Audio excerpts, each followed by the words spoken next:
The driveway incident happened on a Monday, which was fitting because I've always hated Mondays. I was rushing out to get to work when I spotted a silver Mercedes parked diagonally across the end of my driveway, blocking me in completely. This wasn't the first time, but it was definitely the most inconvenient, especially since I had a major presentation scheduled for 9:30. My name is Ian Armstrong, and I've lived in Maple Creek Estates for almost 3 years now. It's a beautiful neighborhood in Burlington, Vermont with tree-lined streets and well-maintained lawns. Perfect, really, except for one thing. Our homeowners association, and specifically the president of said association, Kathleen Peterson. I pulled out my phone and called my boss to explain the situation. "Kevin, I'm really sorry, but I'm blocked in my driveway. Some inconsiderate neighbor." I began. "Again, Ian, this is the third time this month," Kevin sighed. I know.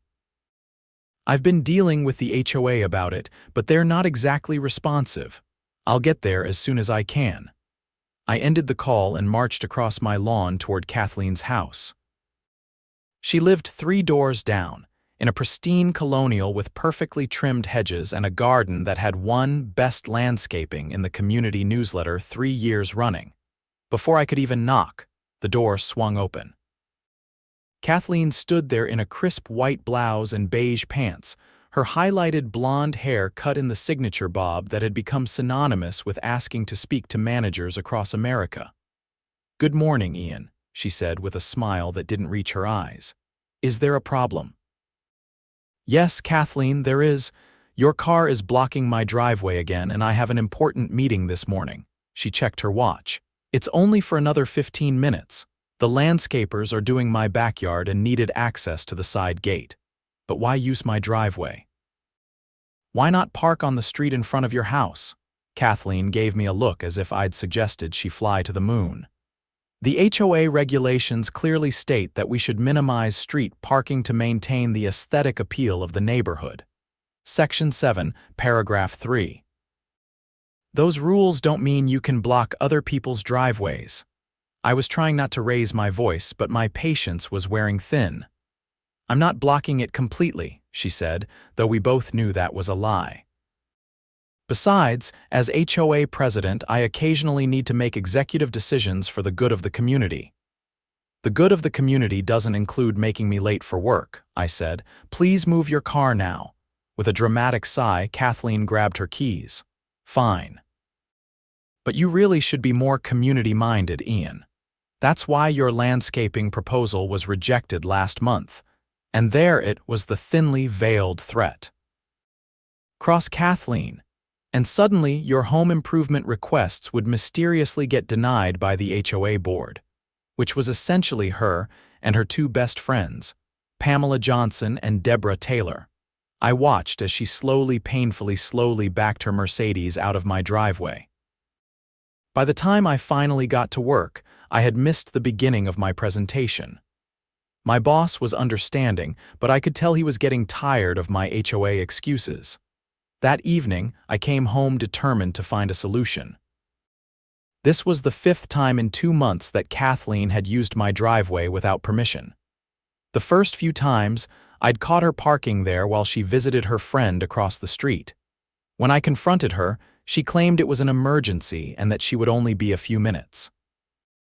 But minutes turned into hours, and my complaints to the HOA, which went directly to her, were filed away and forgotten. I sat at my kitchen table, nursing a beer and scrolling through my phone, researching my options. That's when I saw an advertisement for custom automated gates. I clicked on it immediately. The next morning, I called the company, East Coast Security Solutions, to get a quote. The sales representative, Michael, came out that same afternoon to take measurements and discuss options. "So you want something to keep unwanted vehicles off your property?" he asked, taking notes. "Exactly. I need something secure but also attractive enough to not violate any of the million HOA rules in this neighborhood." Michael nodded. "We deal with HOAs all the time. I'll make sure the design complies with typical regulations." "Do you want the gate at the entrance of the driveway or closer to the garage?" At the entrance, definitely, I said. I want to prevent anyone from using any part of my driveway. Got it. And would you prefer a swing gate or a sliding one? Sliding would be better. Less chance of it hitting someone's car if they park too close. Michael showed me several options on his tablet, and I settled on a black wrought iron design that would match the decorative elements on my house. It would be controlled by a remote and could also be operated through a smartphone app. Best of all, it could be installed within 2 weeks. The total cost made me wince. $7,500 was a lot to spend just to keep one entitled neighbor off my property. But after calculating how much trouble Kathleen had caused me, including nearly costing me a promotion due to missed meetings, I decided it was worth every penny. The contract was signed that day. The only hurdle left was getting HOA approval, which I knew would be an issue given Kathleen's position. But according to my research, homeowners had the right to secure their property as long as the installations didn't violate specific covenants. I carefully reviewed our HOA guidelines and found nothing that explicitly prohibited gates, although there were regulations about the appearance of external structures. I submitted my proposal to the HOA board the next day, complete with detailed drawings, specifications, and explanations of how the gate met all aesthetic requirements. Then I waited. A week passed with no response, which wasn't surprising. I followed up with an email to the entire board, not just to Kathleen. Another 3 days went by before I received a terse email. Mr. Armstrong, your gate proposal has been denied due to concerns about neighborhood uniformity and potential decrease in property values. Regards, Kathleen Peterson, HOA President, Maple Creek Estates. No detailed explanation. No specific violations cited, just a flat denial. I wasn't going to let it end there. I called a lawyer who specialized in property rights and HOA disputes. After reviewing my documentation and the HOA bylaws, he assured me I had solid ground to stand on. Their denial is procedurally flawed, explained attorney Robert Martinez. They didn't cite specific bylaw violations, didn't provide a formal vote record, and didn't give you an opportunity to address concerns. We can challenge this. He drafted a formal letter citing Vermont property law and demanding either specific reasons for the denial that cited actual covenant violations or immediate approval. We sent it certified mail to each board member, not just to Kathleen. The response came quickly this time. The board would hold a special meeting to reconsider my application. I was invited to attend and present my case. The meeting was held in the community center, a small building at the entrance to our neighborhood. All 5 board members were present: Kathleen, Pamela, Deborah, George Wilson, and Thomas Chen. About a dozen other homeowners had shown up out of curiosity or solidarity. I presented my case calmly and professionally, showing pictures of similar gates in other upscale neighborhoods and explaining how the design complemented the existing architecture. I also pointedly mentioned the repeated issues with unauthorized use of my driveway, without specifically naming Kathleen. While I appreciate the board's concern for neighborhood aesthetics, I believe this gate will actually enhance the property's appearance while providing necessary security. I concluded. The board deliberated briefly before George spoke up. I don't see any reason to deny this application. The design is tasteful and meets our guidelines. Thomas nodded in agreement. Several homes in Oak Ridge Estates have similar gates, and it's a more exclusive neighborhood than ours. Kathleen looked like she'd swallowed something sour. But what about the precedent it sets? If we allow one gate, soon everyone will want one. That's not a valid reason for denial under our bylaws, my attorney interjected smoothly. Each application must be considered on its own merits. After more discussion, they called for a vote. To Kathleen's evident displeasure, it was 3-2 in favor of approval, with only her and Pamela voting against. As we left the meeting, Kathleen caught up to me in the parking lot. "This isn't over, Ian. That gate violates the spirit of our community, even if it technically meets the guidelines. I kept my response polite but firm. The board has made its decision, Kathleen. I expect you'll respect that, just as you've always insisted others respect HOA rulings. The installation was scheduled for the following Monday. The crew arrived early, and by mid-afternoon, my new gate was operational. It was even more impressive than I'd hoped: solid, secure, and with an elegant design that actually enhanced the appearance of my property. The remote control worked perfectly, and I downloaded the app to my phone so I could operate it from anywhere. That evening, I was preparing dinner when I heard a car horn outside. I glanced out the window to see Kathleen's Mercedes idling in front of my new gate. She honked again, longer this time. I walked outside casually, dish towel still in hand. "Can I help you, Kathleen? Open your gate," she demanded. "I need to turn around in your driveway." "I'm afraid I can't do that," I said. "The gate is for resident access only. This is ridiculous. I just need to turn around." "There's nowhere else to do it on this street. There's a cul-de-sac at the end of the block," I pointed out helpfully. "It's designed specifically for turning around. That's all the way down there. Just open your gate for 1 minute. Sorry, but no, my driveway isn't a public turnaround."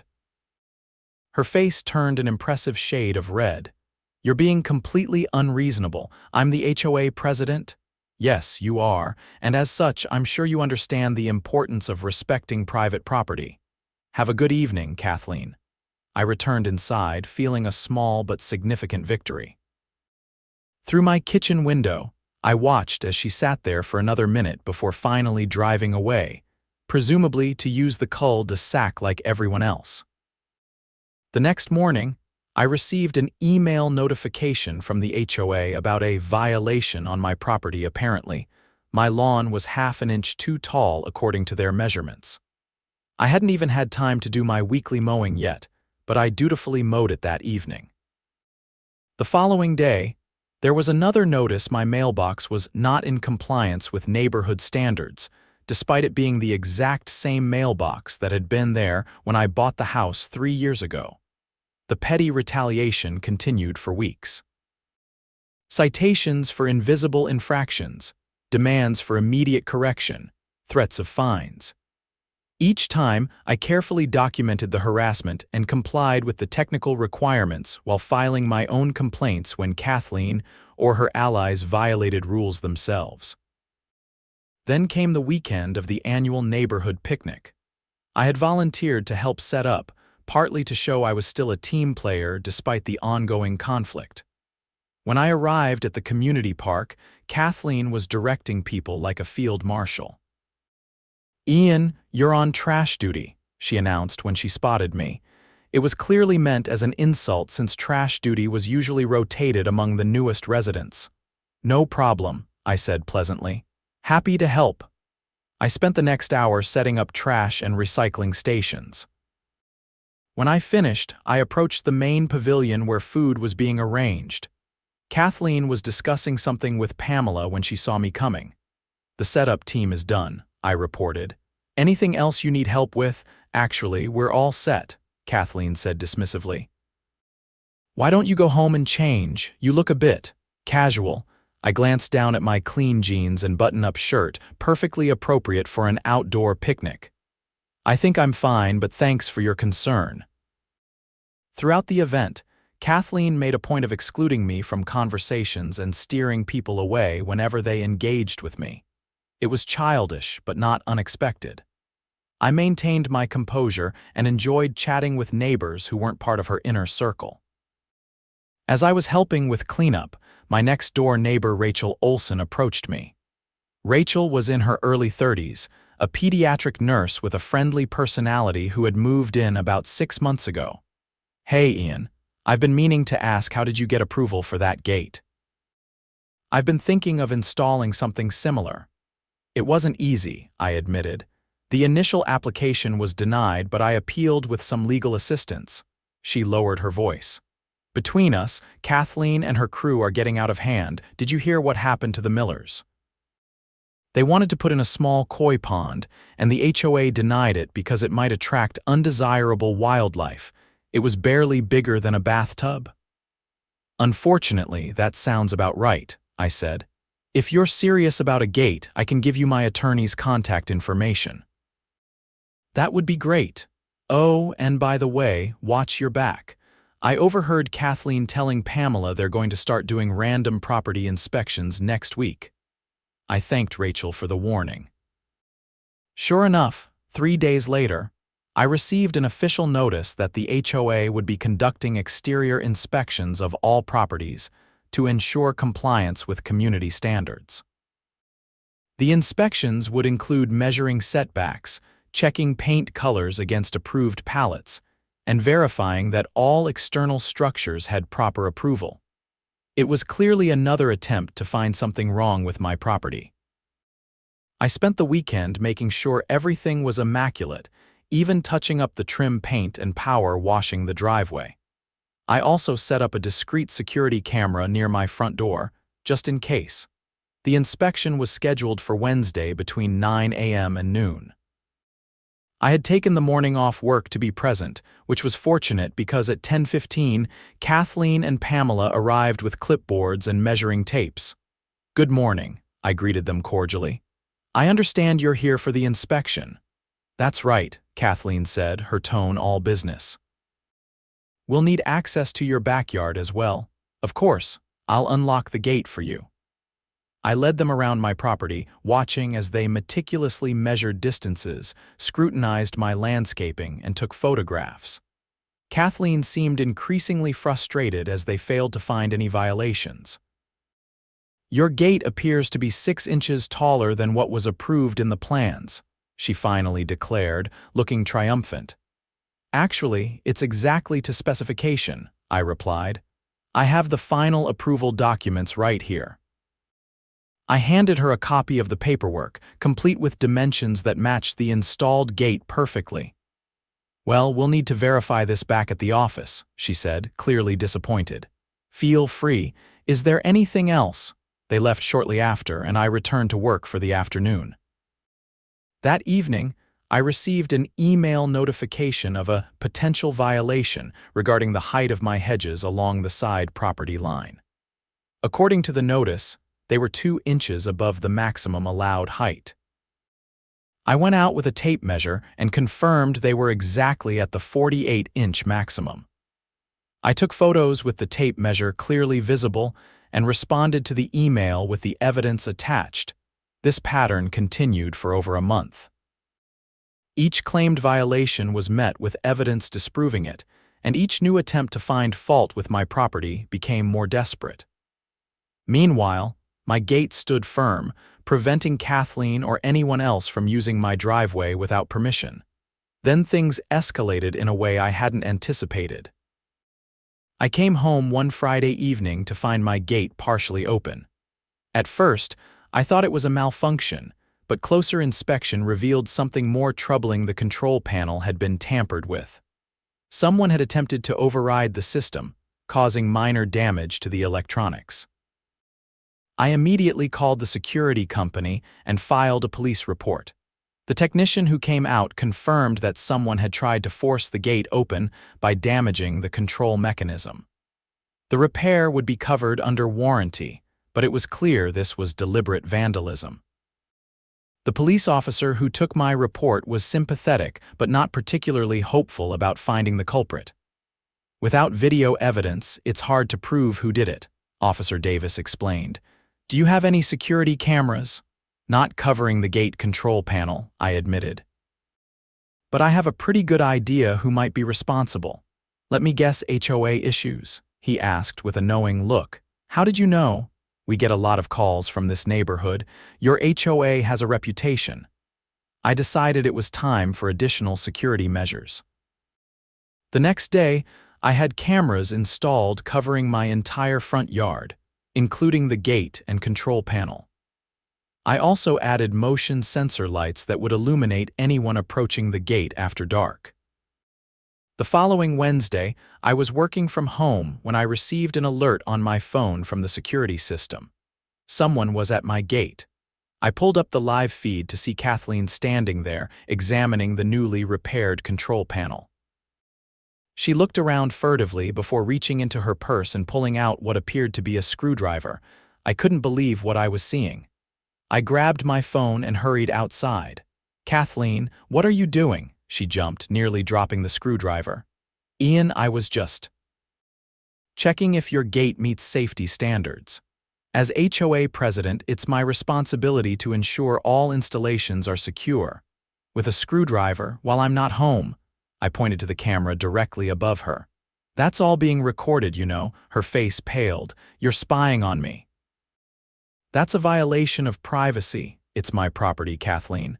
And what you're doing looks a lot like attempted vandalism, especially after someone damaged this same panel last week. Are you accusing me of something?" Her voice rose to that distinctive Karen pitch that could probably shatter glass at the right frequency. "I'm stating facts. You're on my property with a tool appearing to tamper with my gate. If you have legitimate HOA business, you need to schedule it properly, not show up unannounced with a screwdriver." She stuffed the tool back into her purse. "This is harassment. I'll be filing a complaint with the board." "Please do. I'll be happy to share this video footage at the next meeting." She stormed off to her car, which was parked in front of my house.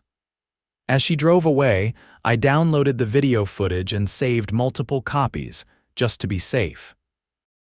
That evening, I received an email from the HOA board announcing an emergency meeting to discuss serious allegations of harassment and intimidation against a board member. The meeting was scheduled for the following evening at the community center. I forwarded the notice to my attorney along with the video footage. He agreed to accompany me to the meeting. The community center was unusually crowded when we arrived.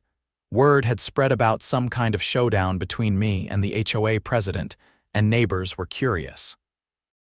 Kathleen sat at the center of the board table, looking composed but with a glint of triumph in her eyes.